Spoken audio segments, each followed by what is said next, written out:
জন্মাষ্টমীর কিন্তু হাতে গোনা আর মাত্র কয়েকটা দিন বাকি। তোমাদের যাদের বাড়িতে আমার মতো ছোট্ট গোপলু সোনা আছে তারা তো নিশ্চয়ই এখন থেকেই গোপালের জন্য মার্কেটিং করতে শুরু করে দিয়েছো, কারণ সামনেই তো গোপালের জন্মাষ্টমী, তাই না?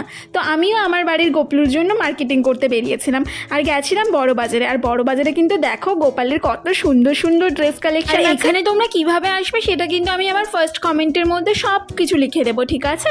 তো এখানে এসে কিন্তু দেখো তোমরা এত সুন্দর সুন্দর ড্রেস কালেকশন পেয়ে যাবে। আর বড় বাজারে কিন্তু প্রচুর গোপালের ড্রেস বিক্রি হচ্ছিল। এই যে সুতির জামাগুলো দেখতে পাচ্ছ এগুলোর দাম ছিল মাত্র 30 টাকা করে। এর আগে যে কাজ করা সুন্দর সুন্দর জামাগুলো তোমাদের দেখালাম ওগুলোর কিন্তু দাম ছিল 100 টাকা, 150 টাকা, এরকমই কিন্তু দাম ছিল। আর এই যে দেখো ছোট্ট ছোট্ট প্যান্টগুলো এগুলোর কিন্তু 10 টাকা করে দাম ছিল।